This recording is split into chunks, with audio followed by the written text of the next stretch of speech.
Everyone is a student, including you. Lifelong learning is a life skill essential for making progress towards your goals, discovering new things, and ultimately finding yourself. And right now in this moment, I have to study for the education system, as I'm sure many of you have to as well. I'm Korean, and Korea is notorious for the 16 hours of studying a day, preschool lessons, post-school lessons, homework, literally learning how to lucid dream just so you can cram more than the 2 hours of sleep that your mum lets you get. But thankfully I escaped. From the country, yes, but from my parents, no. And I think throughout the years I've built up enough knowledge to call myself somewhat of a studying expert. And I won't deny, at school I am that guy. The guy that everyone hates because they seem to do well no matter what.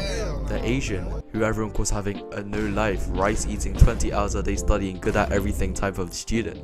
The Asian student. And not to toot my own horn or be arrogant, but I genuinely probably study the least in my class. And this is hard to digest because surely if you spend more time in something, the rewards will be directly proportional. But that's not the case. Throughout the years, I've tried a lot. Pretty notes, highlighting, Pomodoro technique, forest app, studying tips and tricks. And throughout this journey, I've learned a few things along the way. And whether you're an adult or you're 12 and just starting your learning journey, this video will be valuable to all, because to be able to study effectively and efficiently is the key in not only enjoying the studying aspect, but also getting the progress to make your parents proud. So this is how to study, made for students, made by a student. Firstly, you have to let go of the thought you have in your mind that time studied equals knowledge gained. You've seen and heard it everywhere, especially in Asia. How many hours does your child study? I study for 12 hours for this test, and it's like a propaganda machine. Because not only does this cause severe depression, but it's also shown to be extremely ineffective. It's like in the gym, doing 3 sets to failure is better than doing 12 sets. It's like it's better to use LED lights than filament bulbs because they're more efficient. It's like, okay, you get the message. Sometimes less is more. And as cool as it sounds to please your Asian parents or to flex on your friends that you studied for 10 hours a day, the smartest students know how to practice deep work. And deep work refers to a state of peak concentration that lets you learn hard things and create quality work quickly. It's essentially decreasing studying time but increasing results. And this sounds so magical and golden, right? Being able to only study for 2 hours a day but have a more fulfilling and more efficient session.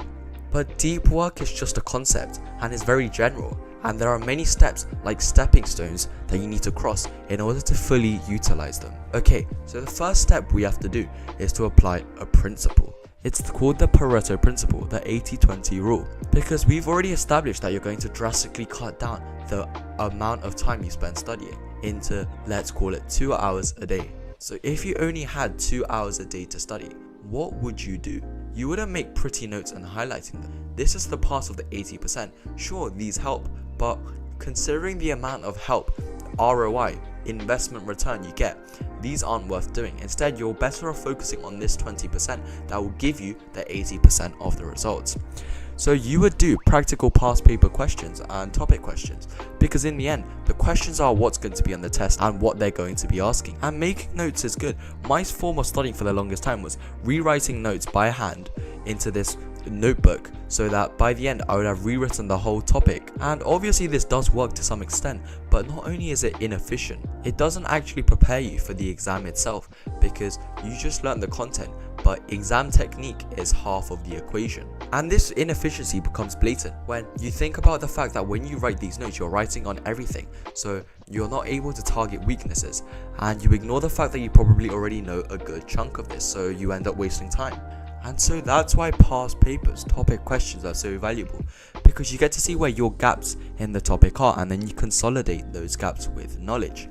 And then you also get to see the mark scheme, which is the model answer for you to look at and memorize.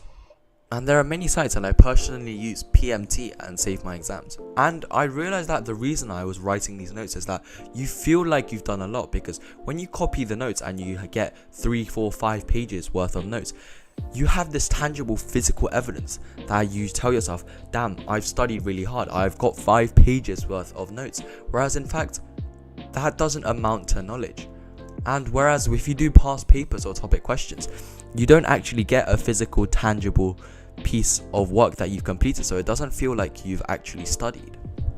And the agent secret, I'm spilling it right now, is that you just spam these topic questions, past papers, until, for example, you have a biology test and they just become easy, like times table questions. What's 8 times 7? 56. What's the powers of the cell? Mitochondria. What's the bacteria cell? God damn. And okay, if you're in higher education towards A-level or university, I appreciate that memorizing everything like times table isn't going to work, but the principle of doing past paper questions, topic questions, specific questions, instead of just writing the notes, is a principle that you can agree with, and that's proven to be effective. And the next section is about distractions. Distractions are like kryptonite to students, bane to the arthropods, social interactions to emos. Okay, you get it. You can all relate. You try and sit down and focus, but the distractions are always there. The best way to avoid distractions isn't to cut them out, although in an ideal world you could just go cold turkey and cut out video games, all these distractions out of your life. But I appreciate how hard it is in this day and age for you to just go on your phone and delete all social media apps. So we can't get rid of them fully. So then how do we stay focused when we have to work? It's simple, you just delay it. You tell yourself you'll do 2 hours of deep work, and then after that you could spend the day watching Netflix, guilt-free, because we all know that worst feeling is when you're watching Netflix but you still have that exam you haven't studied for. But you have to promise yourself that the condition is you have to do those 2 hours fully, 100% focused and distraction free, and only if you do that you're going to promise yourself that you're going to enjoy Netflix, social media afterwards. Because if you can truly focus in those 2 hours and do 2 hours worth of deep work, it's more valuable than a whole day's worth of work. And this works for some people and not for others. I appreciate that. If you can completely cut out your bad habits, go for it. So while you're doing deep work, full screen Word or whatever you're doing, turn off the Wi-Fi, bury your phone in a hole, I don't know. Make sure there's no things that can distract you and that you can just focus on your work. And of course this isn't going to work straight away. We've grown up in a world of distractions, and distractions are ever more prevalent. And I still mindlessly autopilot onto YouTube while working and just waste time. But it's a work in progress, and tell yourself that you want to get to the stage where you can focus fully for these 2 hours. In an ideal world we will cut everything up, but as I've talked about, this isn't something that can just be done overnight. And the third and last one is to be precise. Set a goal for your 2 hour study session, because 2 hours realistically is a very short time, especially if you're going to go from 6-8 hours down to 2. For example, I'm going to do plant reproduction in this 2 hour session. I'm going to do all the topic questions and make sure I don't have any gaps in my knowledge. This is a specific and smart target you're setting, and it doesn't have to only be one thing, but open up a notepad and write down the list of things you want to finish in that allocated set of time. Because goal setting in itself makes it so you're more likely to achieve all those goals. And if you go into the session head first without any idea what you're going to do, not only is that going to be a cause of distraction in yourself, it's going to take up a lot of time considering what you're going to do. Whereas if you sit down and know in your head what you're already going to do, it's so much easier for you to just get stuck in the task and focus.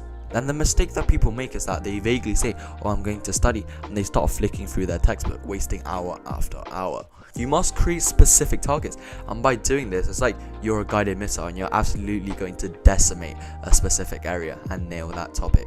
And to conclude, studying is made to seem like this 10 hours a day, wow, yay, so cool type of thing, but it's not. I promise, if you learn how to utilize deep work, it will change your life, making it more fun, leaving time for other things, and also prevent you from feeling burnt out and exhausted from studying. So make sure to do practical focused study sessions of practice questions and distance yourself from any distractions. And lastly, be precise and set goals for yourself to make sure that you actually get things done in the session.